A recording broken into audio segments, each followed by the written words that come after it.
Get £20 in risk-free bets when you join SBK ahead of the new football season. That's money back in cash on your first £20 of losses. Well worth a go.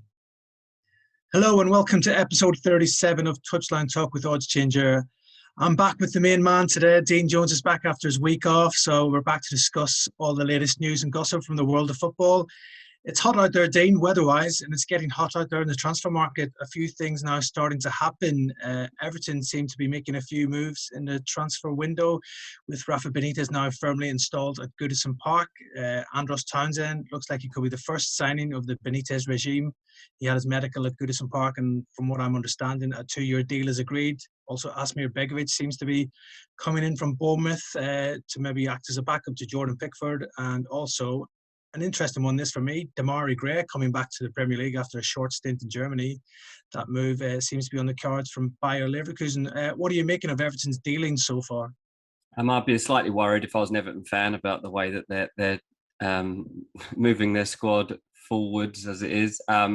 Because while those guys coming in, like, I don't want to be too disrespectful, like they are very good footballers, but the worry for me is, you were going down a route where you had James Rodriguez, you had Richarlison, and those guys want to get out of there now, and they're pushing for moves. And look, James hasn't set the world on fire there, but there were glimpses of what he's capable of, and Richarlison's been one of their main men.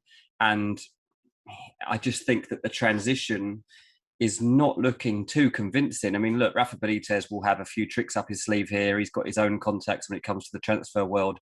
So this won't be the end of their business. And the owners are so ambitious that I still think there'll probably be a surprise up their sleeve as well, and they will sign a big name.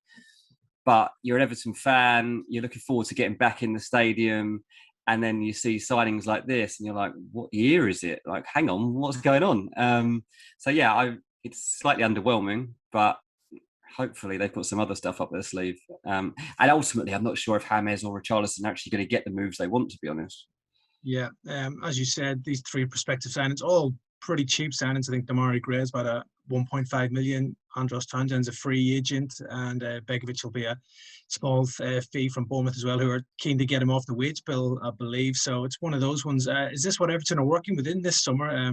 Obviously, transfer budget seems like it's been slashed so far, so maybe they have to sell to buy and maybe sacrifice Richarlison, who's been linked with Real Madrid?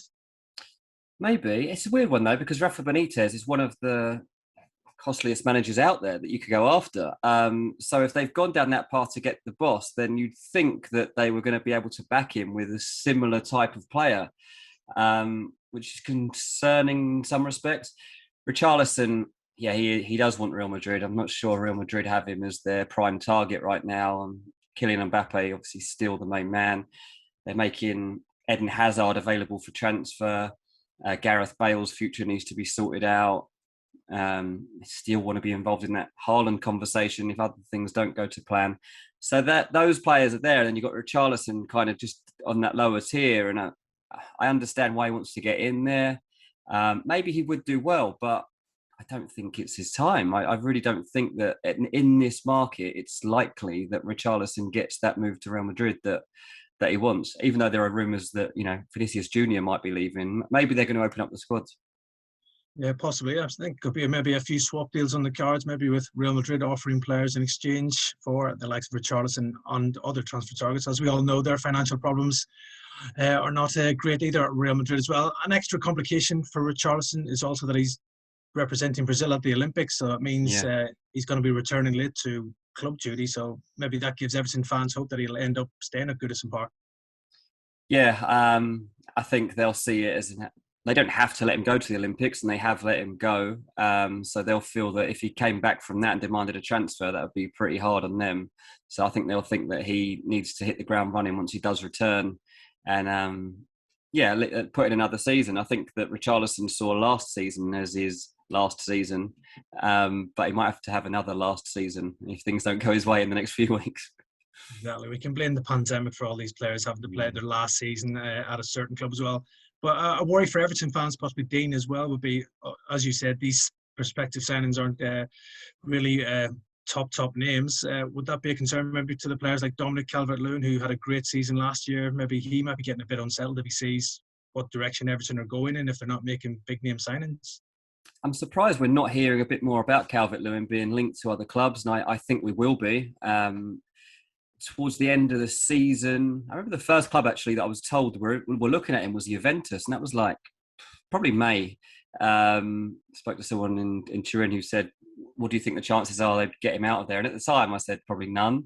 They won't want to let him go. Since then, he's been linked with Man United. I think maybe Arsenal as well.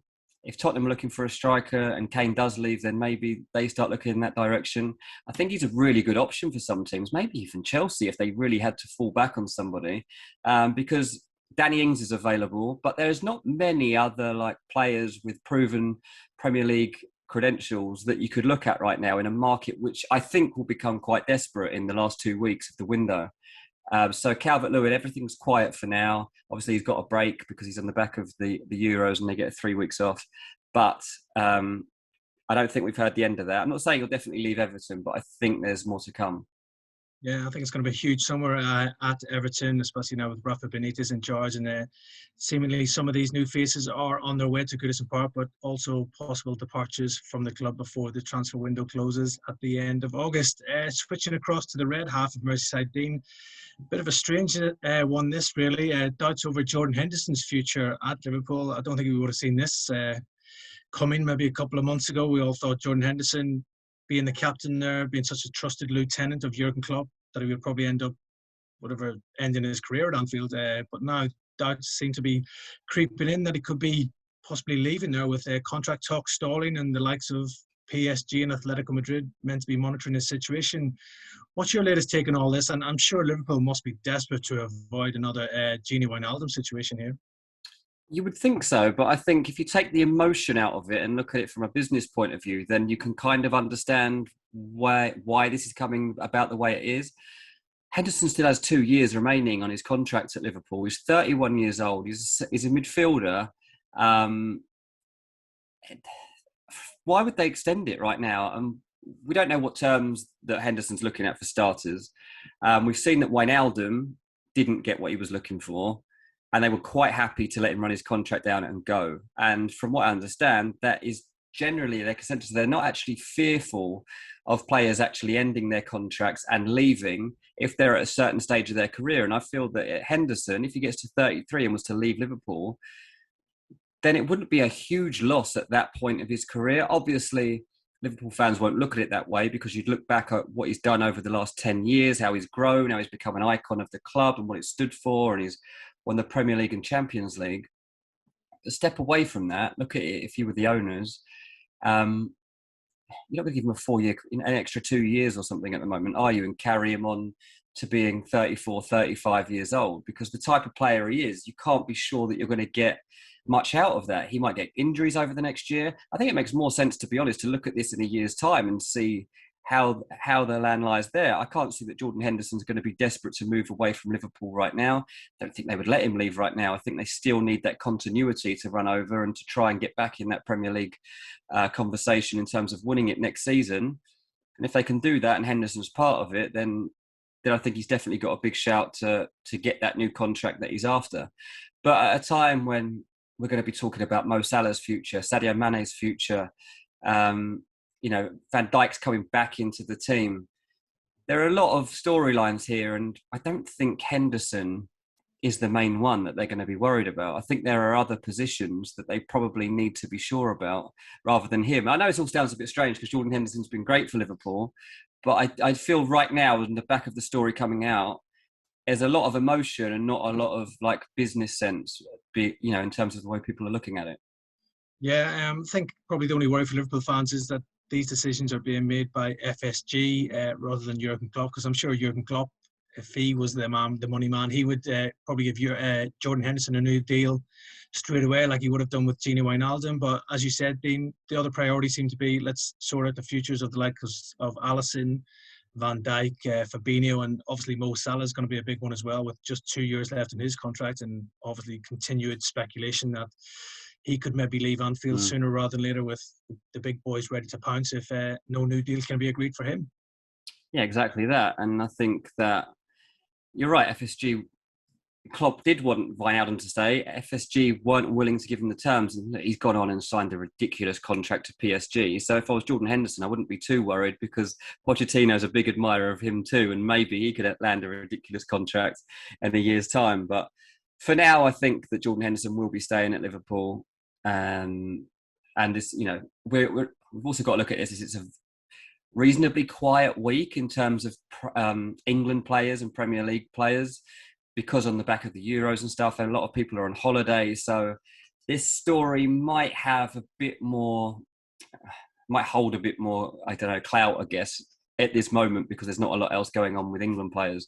But I think next week or the week after, when things start to get back to normal, people forget about this a little bit. I'm sure talks will happen again. Jordan Henderson, I'm sure Liverpool do respect him, and Klopp might have a little word and say, come on, start giving me some of the things I want, because he's not getting a lot these days, is he?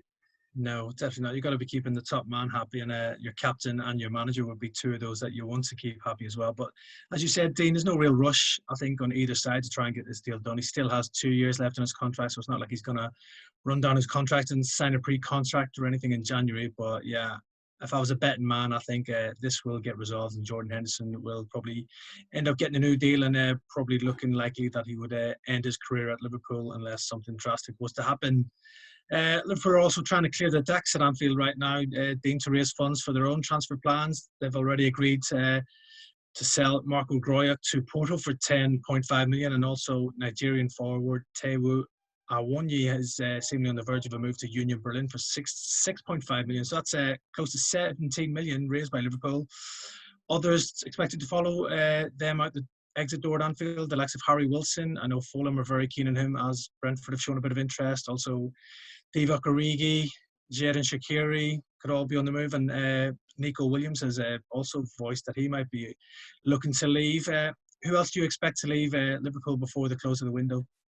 Well, I think a lot of it's going to come down to what offers they get in, because Liverpool at the moment aren't really recruiting, and what they need to do is make sure they don't stand completely still again, because they need to keep evolving the team.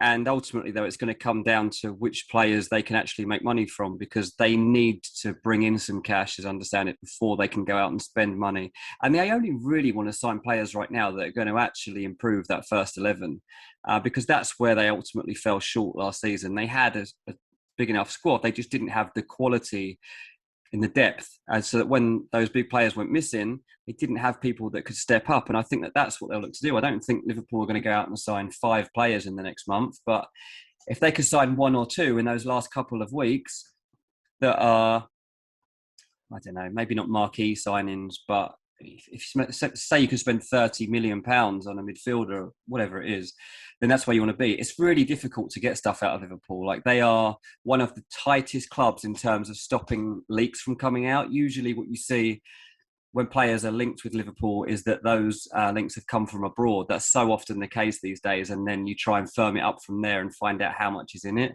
The Liverpool pack are traditionally they're tight. They don't let anything out until the minute they know the deal's happening. And then you can read chapter and verse about it, because they'll know about it all, but they don't talk about it much in the build up. So it is tricky to read into how much business they intend to do. One thing for sure is that fringe players need to make way. Yeah, fringe players need to go to raise some funds for Jurgen Klopp to spend. Probably, as you said, maybe 2 more signings Liverpool probably make, Dean, this summer, with Konate already in. One of those probably a midfielder, being linked with Renato Sanchez, Yuri Tielemans, Yves Bissouma, Sal Niguez, and then probably if they're going to bring in a forward, it'll be a versatile one. Daniel Malen of PSV has been strongly linked, and again, he wouldn't be somebody who would break the bank. You'd probably get him for 25 to 30 million, and that's probably fits Liverpool's criteria. Yeah, obviously Dortmund are in for Marlon as well, so we'll see whether they can get that done. But I think that's exactly it. If you look at Jota and how that move kind of came out of the blue, but he just fitted exactly with what the thinking is behind Jurgen Klopp's 2.0, if you like, after winning the league, and how he's trying to move this team forward. And they are having to think about, okay, what happens when Henderson goes? What happens when Salah and Mane go, and Firmino? And they are having to rethink the way that this team will change over the next 2 years, because it has to. You've got Salah, Mane, Firmino, Matip. They're all 29. Van Dijk and Thiago are 30, I think. Henderson 31. So while it's not a crisis right now in terms of that age, they are all approaching that point where clubs are nervous basically about injuries, about contracts, and they will be seeking players that are in that mid-20 range, that have the pedigree but also the potential to grow and fit into the team mould that's currently there. Yeah, it's going to be a rebuild at Anfield over the next couple of years. I think with that playing squad, as you said, a few of the senior players are hitting their 30s, and Liverpool don't really want to be giving up big contracts when they do pass that 30 mark as well. So yeah, big summer ahead for Jurgen Klopp, and I'm sure they will have a few deals probably lined up ready to improve that squad for the summer. One player who could be leaving Anfield, much to the surprise of some fans, is Nat Phillips, who was a bit of an unsung hero last season when he stepped into defence. Brighton seemingly are leading the chase for Phillips. They're planning to reinvest some of that money they're expecting from the sale of Ben White to Arsenal for £50 million. Nat Phillips seems to be the one that lined up to replace Ben White in defence. Do you think he'd be a good signing for Brighton? I do think it'd be a good signing. Yeah, I think that you've been able to get some glimpses of him at Liverpool, and you can see what he's capable of. There's a couple of games where he turned in absolutely unbelievable performances.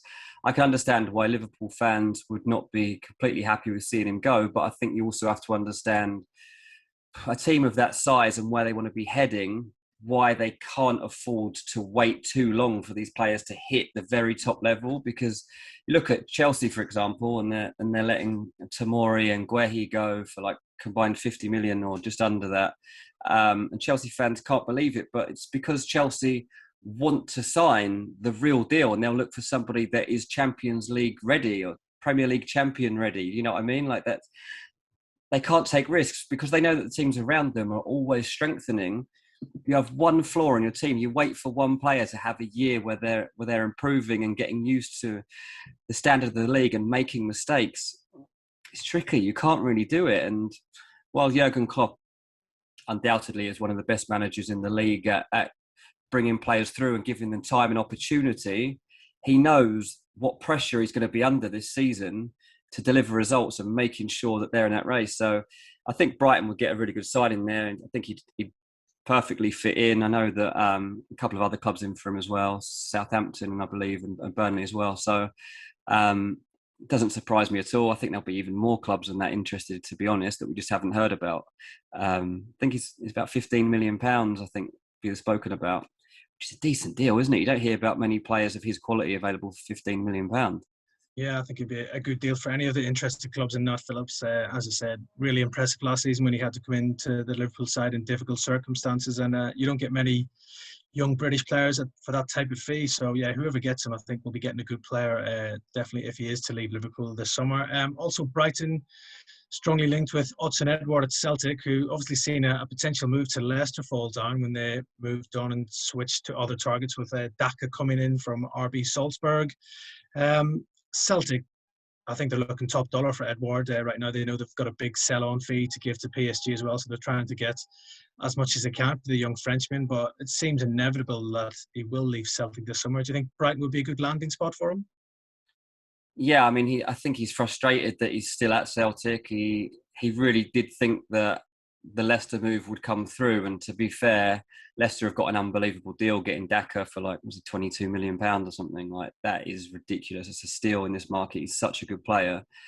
So Edouard is kind of sat there kicking his heels at the moment, waiting to see what comes up. I mean, Celtic are really trying to bring as much money through the door as they can for their top talent. Obviously, Ayer is being linked with the move as well.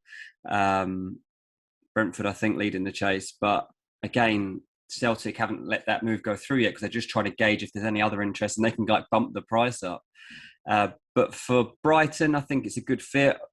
Straight on the back of the Ben White sale, it became pretty clear from people I was speaking to that while they do want to improve the defence, they would put more emphasis on signing like a striker. They have to find somebody that can deliver goals next season. There was such a fine margin between them having the season they did last season and having a season where they would have been threatening probably the European places, to be honest, the way the season panned out. They put in some really good performances. Graham Potter, obviously, so highly thought of, and they just don't have that goal threat that is needed at this level. Edouard could be that man. I think he'd be worth the gamble, personally. Yeah, I'll say it's probably land Edward for between 10 to 12 million right now, with due to his contract situation at Celtic with the player in his final year. And the closer we get to the end of the window, Celtic are going to have to maybe drop that price, knowing that they can't afford to keep him and possibly see him leave on a free transfer next summer as well. So his style of football, he's technically a very good player as well, Edward, and a gifted player. Probably fits Graham Potter's style of football as well. Exactly that, yeah. I said gamble there, and it's really not a gamble. I don't know why I even said that, because as you say, at that fee, it's not. And it also gives them the possibility to bring in more than one forward. So that's something that you've got to take into account. I think he'll just be looking to eat up chances inside the box, won't it? And the way that Brighton team play and the way they carve openings, he would fit in really well. And I think that if Brighton don't sign him, then we'll be looking at a very similar striker to him, whoever does come through the door, because undoubtedly they are going to sign somebody. Yeah, they've done some good business in the last few windows, Brighton, and I know they're very good scouting team. So I'm sure they've done their homework on Hudson Edward if they do follow up their interest with a move for the young Frenchman as well. But yeah, if they can get someone to solve their goal scoring problems, I'm sure we could have a good season from Brighton under Graham Potter in this upcoming campaign. Graham Potter was linked with Tottenham, but obviously Nuno got that job. Dean, they're starting to make a few moves in the transfer market now as well, Tottenham. Now Nuno is getting his feet under the table at the club. They're set to sign the Atalanta goalkeeper Pierluigi Golini on loan with an obligation to buy. Interesting one this for me. Do they really need a goalkeeper? I know they've seen Gazzaniga leave, but they've got Hugo Lloris there and Joe Hart.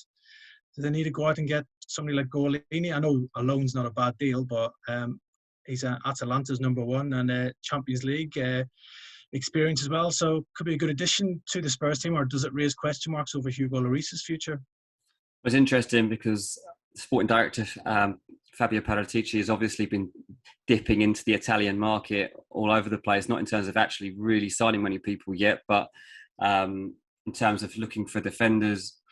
There's a guy from Bologna that he's trying to sign, and now he's gone and got an Atalanta goalkeeper. And when you're looking at strikers, he's been looking at Fiorentina's Dusan Vlahovic. He's been looking at Napoli's Lorenzo Insigne. So, and it all makes sense, doesn't it? I mean, his background is all in Italy. He's been working at Juve in a similar role.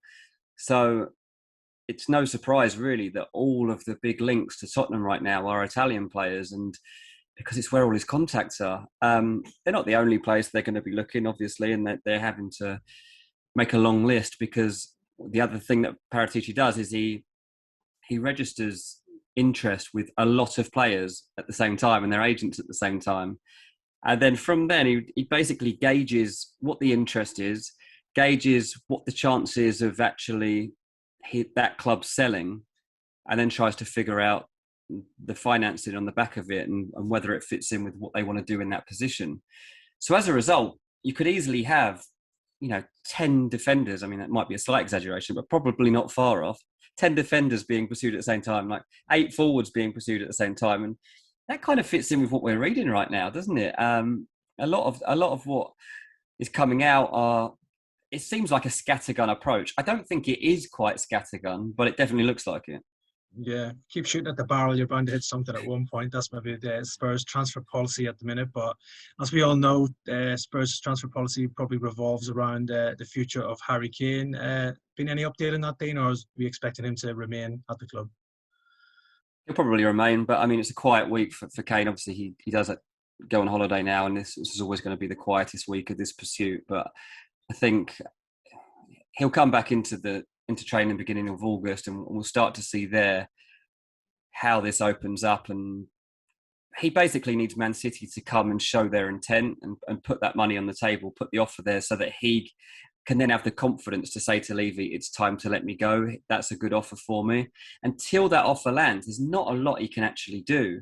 So it's going to be quite strange for him if he does come in to training again. And look, he's not going to return to training until the final week of pre-season, probably, unless he decides to link up early.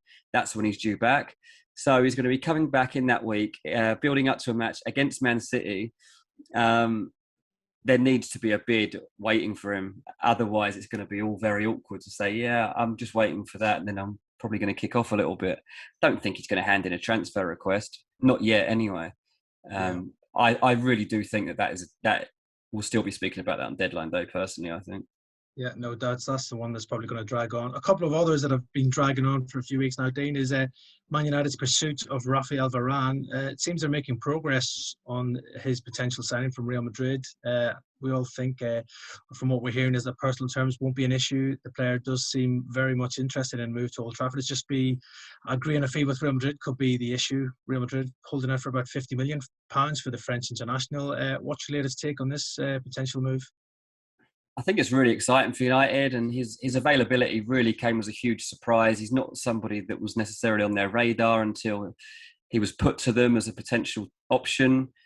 Obviously, they were pursuing people like Pau Torres and Jules Koundé, and it seemed like they would look at those guys. Again, their parameters of the deal there, they had basically 50 million set aside and no more than that. Didn't really want to go quite as high as that on those guys. So while they are excited about Varane, they're still trying to have to fit in with that. And the fact he's got a year left on his contract makes them believe that can happen. Look, optimism's been growing over this deal for 2 weeks now. They became convinced 2 weeks ago that he was serious about wanting to join them. Until then, they've been treading very carefully and just basically expected him to sign a new contract at Real Madrid. He didn't do that. So now, as soon as they knew they weren't a bargaining tool, they began to step things up, and a formal bid will be coming soon. And at that point, I think it's just a case really of when, not if, because a player like Varane just does not become available, this easily, which it does seem quite easy. Like a player like Varane to decide he wants to join Man United, and Madrid being willing to sell at around £50 million. This is one of the best defenders in the world. Arsenal just spent £50 million on Ben White. Like, no disrespect to Ben White, but these guys are worlds apart in terms of pedigree, in terms of talent, in terms of leadership, in terms of pretty much everything. And you think about what you could be getting in a partnership from Varane and Maguire, and it really does make you believe that United might then start to have the type of side that can genuinely compete for the title next season. Yeah, real exciting prospect for Man United if they can get this Raphaël Varane deal over the line. And as you said, Dean, it is 50 million, but it seems like 50 million would be a bargain for a serial Champions League winner, a World Cup winner as well, and someone who's going to go in there and definitely improve that Manchester United team as well. We can't have a Touchline Talk podcast without having a little reflection on what's latest on Erling Haaland and Chelsea. That's probably going to be the biggest transfer story of the summer. Roman Abramovich is really pushing for this move to try and bring Haaland to Stamford Bridge. What's your latest take on this? It's still really a case that Dortmund are saying, show us the money. Like, if you want this guy, then you're going to have to pay a premium right now. It's almost like a queue jump, basically, because next year you've got the guy available. He's at 75 million, and there will be 8 clubs probably waiting to make their offer to him, and Haaland will then have the choice. If you want to sign him right now, you can do that. You just got to pay an extra 100 million. That's all you need. And when you're Roman Abramovich, it might be possible. Like, it seems more and more that clubs are leaning on personal wealth a bit more. You've just got to look at PSG to see how the type of money they are paying people. I know they're signing people on frees and stuff. So if Abramovich can use his own money, then I think he will. But he won't do that until he knows he has to stump up that cash. You're reading about players and swap deals coming into the equation here. No, I'm not totally convinced about the option of putting Hudson-Odoi and Abraham to them. I think it was something that was touted. I'm not sure how far that even went. But if you're going to have to throw basically Timo Werner into the deal or something to have any joy there. If it was 100 million in Timo Werner, maybe you're going to get somewhere. But that's where you're at. Dortmund ultimately hold all the cards right now. We saw that they didn't cave in a year ago to Man United on Sancho. They set a premium price. United wouldn't pay it, so they had to wait a year. That's basically where Chelsea are right now. They've got to accept the terms and pay up, or they wait a year and go to auction and see if Haaland chooses them over Man City and Barcelona and Real Madrid and whoever else. Yeah, this one's not going to go away. It's going to drag right on, probably to deadline day. If Erling Haaland's still at Borussia Dortmund, we'll still have rumours that Chelsea are going to try and sign him. But yeah, he's the most in-demand player probably in Europe right now. So let's see what does happen with the Norwegian this summer. Right, that's us again for another week here on Touchline Talk. We'll be back next week for more news and the latest insight on all the latest transfer rumours.